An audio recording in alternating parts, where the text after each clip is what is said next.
멀쩡한 의사들의 본격 재능 낭비 프로젝트. 나는 사다 시즌 4 보이는 라디오입니다. 우후! 오늘 모신 멀쩡한 의사는 건국대병원 비뇨의학과의 김아람 교수님이십니다. 안녕하세요. 어서 오세요. 안녕하세요. 자, 비뇨의학도 굉장히 범위가 넓은데 그 중에서도 지금 특이하게 대한민국에 하나밖에 없는 신경인성 방광 클리닉이라는 거를 운영을 하고 계십니다. 일단 신경인성 방광 말도 참 어려워요. 이건 대체 어떤 질환이에요? 용어 자체가 조금 어려울 수가 있는데요. 그 단어만 사실 풀어서 생각을 해보자면 방광에 문제가 생긴 건데 신경학적 원인으로 인해서 방광에 문제가 생겼다.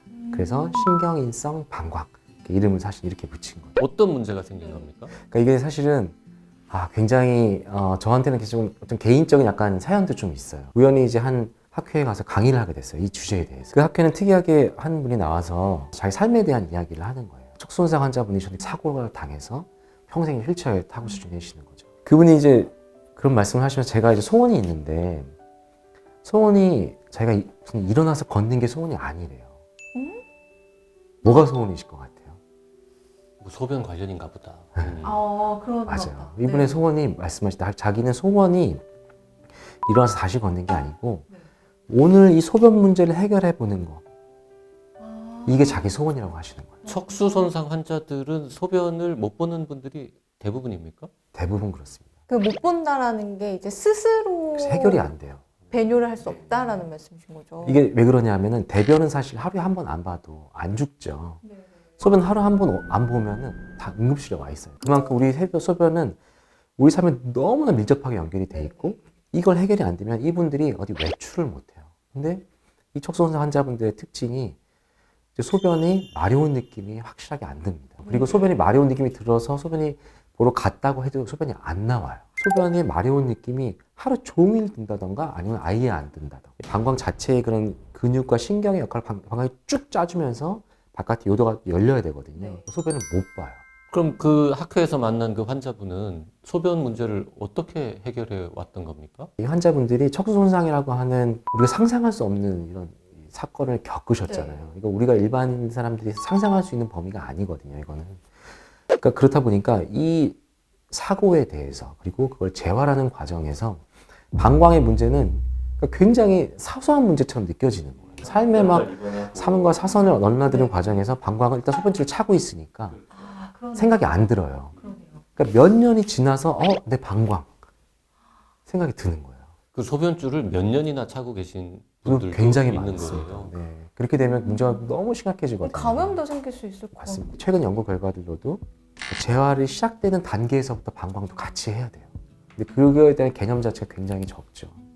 그게 사실 안타까워서 신경인성 방광이라는 방광 클리닉이라는 걸 해야 되겠다고 마음 먹은 게 아까 말씀드렸던 그런 그 순간 사실 저는 머리에 진짜 망치를 맞은 것 같았어요. 이 사람들의 소원이 내가 도와줄 수 있는 게 소원이었구나라는 걸 그때 알았거든요. 그런 환자가 국내에 몇 명이나 됩니까? 척수손상 환자만 치면 우리 거의 이제 통계적으로는 100만까지는 안 돼도 굉장히 많은 환자들이 있죠. 이 환자분들만 신경인성 방광이 있느냐? 그건 아닙니다.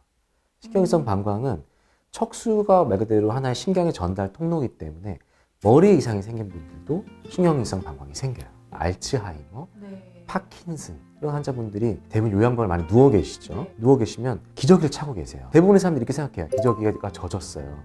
소변을 봤다고 생각하시는 거죠. 근데 그게 진짜 본 걸까요? 아니에요? 예를 들면 100cc가 차 있는데 정상적인 우리 같은 사람은 소변을 보면은 90%를 비웁니다. 근데 이분들은 반도 못 비워요. 소변을 본 게 아니라 그냥 좀 센 거. 맞습니다. 거군요. 네네. 기저귀에 젖었으니까 이분 소변 보셨어. 다 그렇게 생각하고 있는 거죠. 이거를 병원에 가서 치료를 받아야 되는지도 모를 것 같아요. 척수손상 환자분들조차도 제가 신경인성 방광 클리닉이라는 걸 열었어요 하면 깜짝 놀라세요. 신경인성 방광. 그때야 이제 뭐가 매칭이 되시는 거예요. 내가 왜 불편했고 계속해서 왜 자꾸 염증이 생기고 항생제를 계속 먹어야만 하는 이 상황이 나한테 왜 생겼는지. 그 연세 드시면서 나는 계속 소변줄을 차고 있었고 문제가 없었는데 왜 내 자꾸 콩팥이 나빠질까? 모르는 거예요. 근데 이게 딱 들으시면 그때 정말 이제 느끼시는 거죠. 치료는 어떻게 하는 거예요? 클리닉은 또 어떻게 운영을 하고? 일단 클리닉을 제가 이제 열어서 이제 기본적인 원칙은 30분 진료를 이제 원칙을 잡았습니다. 이제 우리나라에 30분 진료 한다 그러면은 막 병원에서 이제 펄쩍 뛰실 것 같아서. 그 시간이면 열 몇 명을 볼 수 있는 시간. 그러니까요. 그래서 저는 이제 제 기본 외래 말고 이제 엑스트라로 하나 더 열어가지고 그 시간에는 요분들만 오실 수 있게. 이분들이 휠체어 끌고 오셔도 앞뒤 사람들 때문에 아니면 다른 사람들 때문에 신경 쓰시지 않게 30분을 잡은 이유 중에 또 하나는 이분들의 그런 가족들의 교육도 굉장히 필요합니다. 이분들이 이제 큰 사고를 당하시고 나서 사실 평생을 이렇게 사셔야 되거든요. 몇십 년을 끌고 가야 되는 치료고 그렇기 때문에 이걸 왜 해야 되는지 그러니까 본인도 아셔야 되고 가족분들도 알아야 돼요. 치료는 어떻게 하느냐? 자가도뇨 카테타라고 하는 건데요. 소변을 느끼지도 못하고 보지도 못하고 그렇기 때문에 기본적으로는 시간에 맞춰서 이걸 하시도록 합니다. 시간을 정해서 소변을 배출하도록 그런. 하루에 몇 번 정도 스케줄을 짭니까? 정상 소변 횟수가 6에서 8회가 정상이라고 하거든요. 네. 이분들이 6에서 8회 하면은 일을 못해요. 아무것도 못합니다. 그래서 보통 4번에서 5번 정도 하실 수 있도록 하고요.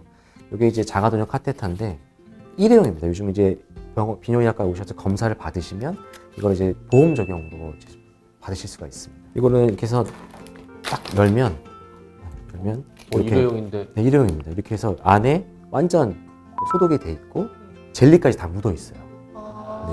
네, 그래서 꺼내기만 하면 됩니다. 꺼내면 여기 보시는 대로 지금 뚝뚝 떨어질 정도로 젤리가 다 코팅이 돼 있고 카테타 역시도 이제 친수성 카테타예요. 그러니까 하기 전에 깨끗하게 손을 씻고 요도부도 깨끗하게 물티슈 같은 거 닦기만 하면 돼요. 소독까지 안 해도 됩니다. 이걸 잡고 밀어 넣는 거죠. 이렇게 내 요도로. 이건 남성형이라 좀 긴데요. 이렇게 잡고 쏙 넣으면 소변이 쫙 나옵니다. 그리고 다 쓰셨으면 그 상태, 이 상태 그대로 쭉 빼셔서 그냥 버리시면 돼요. 화장품. 요도에 들어가는 부분을 손으로 잡지 않아도 잘 들어갑니까? 남자들은 웬만하면 들어갑니다. 여자분들이 조금 어려우신데 여자분들이 요도도 짧고 이제 척선성 환자들은 특히나 이제 하체를 움직이기 좀 힘드시는 분들이 많으셔서 조금 어려움이 있긴 한데 연습하고 훈련하면 얼마든지 할 수 있습니다. 이걸 하시는 분들은 그럼 기저귀를 차고 있거나 할 필요가 없습니다. 전혀 없습니다. 네. 근데 그거 이것만 해서는 안 되고 그 방광의 상태에 따라서 약도 좀 같이 먹어야 됩니다. 척추 손상 레벨에 따라서 그리고 정도에 따라서 굉장히 많이 좀 다르긴 한데 그 역시도 이제 약으로 그런 것들 조절할 수가 있습니다. 이걸 하셔야 되는 그 큰 이유 신장 기능 보존이 됩니다. 방광이 이제 신장에서 내려와 소변을 이제 모아두는데 이걸 제대로 치료를 안 받으시면 방광 그러니까 압력이 걸린다고 얘기하거든요. 압력이 걸린다는 얘기가 뭐냐면 소변 조금만 차도 방광이 소변을 보는 것처럼 압력이 쫙 수축을 막 하는 거예요. 근데 이 환자분들은 요도가 안 열리거든요. 관략근이 열려야 되는데. 그럼 역류하는. 그렇지, 역류하는 거예요. 자꾸 역류하니까 그리고 자꾸 소변에 남아 있고. 그럼 이제 나중에 자꾸 이제 신우신경 같은 것도 많이 걸리고 어떤 분들은 방광이 진짜 이만한데 돌이 이만큼 차서 오시는 분도 많아요. 한 30분 동안 진료하실 때 그러면 그런 설명, 왜 이게 필요하다, 그리고 실제로 이런 것들을 어떻게 쓰는지, 뭐 어떤 간격으로 하는지. 실습은 그래도 실습도 합니다. 네. 직접 선생님 앞에서 네네네. 실습 저희 도와주신 분들 오셔가지고 같이 옆에 가서 실제로 해봐야 돼요. 그쵸. 그러면 오래 30분 걸리겠다. 30분 더 걸려요. 근데 그렇게 30분 이상 진료를 해도 사실 건강보험 진료비는 그냥 3분 진료랑 같은 수준일까요? 맞습니다. 그래서 진료실에서 30분 동안 진료 보면서 이거 자가도뇨 하는 방법만 알려주시는 게 아니라 물 마시는 스케줄까지 짜주신다면서요. 저도 이제 하다 보니까 이게 자가도뇨라고 하는 게 한 번 넣었을 때가 굉장히 사실은 중요하잖아요. 이게 자주 할 수 있는 게 아니니까. 근데 환자분들 약 조절이 잘 안 되거나 하면은 뭐 1시간마다 하시는 분도 있어요. 그래서 주무시기 전에 물 안 먹는 거 하고 낮에는 사실 이분들은 많이 먹어야 돼요. 정상적으로. 오히려. 네. 제가 사실 대가는 아니니까 뭐 제가 뭐 엄청난 치료를 해드릴 수 있는 건 아닌데 CIC라고 하거든요. CIC에서 하는 스케줄까지. CIC요? 네, 정식 명칭입니다. 이거를 얼마나 더 효율적으로 하면서 최소로 줄일 수 있는지. 최소로 하는 게 되게 중요하거든요. 멋지다. 지금 대가는 아니지만이라고 하셨지만 이 신경성 방광 때문에 선생님을 찾은 환자들에게는 대가시죠. 근데 저분이 진짜 이 신경인성 방광에 진심이신 게 진짜 하니 특수한 장치를 개발하신 게 또 있다. 네, 장치를 이제 개발 중이고요. 아직은 이제 연구 단계인데 소변이 마려운 느낌이 없다 보니까 시간에 맞춰서 하던가 이렇게 하니까 사실 굉장히 좀 비효율적인 것 같은 거예요. 그래서 제가 생각하면서 이거를 파스처럼 아랫배에 딱 붙여놓고 우리가 지금 요즘 IoT 기술의 4차 산업혁명 시대잖아요. 핸드폰으로 당신 방광 이제 100cc 용적 남았습니다. 띠링띠링 전화가 온다던가. 지금 자가 돈요할 시간입니다. 그렇죠, 더 그렇죠. 이거 알려주는 거예요. 언제 개발될 것 지금 이제 그거 특허는 나왔고요. 지금 이제 디자인하고 어느 정도 이제 그 분석하는 알고리즘까지 개발이 돼 있는데, 개발 이제 거기까지 됐는데, 이게 시제품을 만들어야 되잖아요. 그렇죠. 근데 이게 투자가 안 돼요. 아, 네. JYP 빨리 투자 좀해요. 이게 다른 나라에 있는 물건입니까? 아닙니다. 이게 세계 최초? 세계 최초. 아니 근데 이거는 너무 획기적이네. 저희도 사실 조금 너무 이제 순진했던 게, 이게 그냥 환자들을 위한 그런 이제 우리 흔히 말하는 선한 기술, 네. 그렇죠. 이제 그런 것들을 가지고 나가면 뭐가 되지 않을까 했는데, 시장은 선한다는 거에 그 정의가 다르더라고요. 소수의 환자들을 위한 이 기술은 이게 별로 환영을 못 받더라고요. 이 방광에 얼마나 소변이 찼는지를 이런 배뇨장애 말고도 또 혹시 적용할 분야가 있을까요? 이게 또 어디에 또 적용할 수 있냐면은 야뇨증 아이들이 있어요. 실제로는 알람 그 팬티라 그래가지고 소변에 팬티가 묻으면 막 띠링띠링 울리는 치료가 있거든요. 이게 표준 치료. 그럼 이제 소변이 이미 묻은 거죠. 쌌어요. 싸야 울리거든요. 근데 이거는 이제 차기 전에 이제 울려주면 빼서 소변 볼 수 있는 이런 것도 사실 제가 보기엔 적용이 충분히 가능하고. 그러네요. 그거 더 잘 팔릴 수도 있을 것 같아요. 네. 혹시 환자분들 중에서 내가 지금 이 신경성 방광이라는 것 자체를 아예 인지 못하고 계신 분들도 있을 수 있을까요? 맞습니다. 네, 정말 많고요. 일단 척수 손상 환자라고 하시면은 무조건 일단 저는 검사를 무조건 받으시도록 권유를 해드리고, 자가돈을 하시더라도 중간에 쉴금이 있거나 신경학적 문제들에 의해서 막 혈압이 막 오르고 이런 분들도 많아요. 근데 이런 분들은 빨리 내가 신경성 방광에 대해서 치료를 받아야 된다. 이걸 꼭 유념해 주셨으면 좋겠고, 아까 말씀드린 대로 염증이 자주 생기는 분들도 있고요. 그리고 알츠하이머나 파킨슨 이런 환자분들의 보호자분들 역시도 소변이 굉장히 급하다, 가다가 막 지리는 경우도 많으시거든요.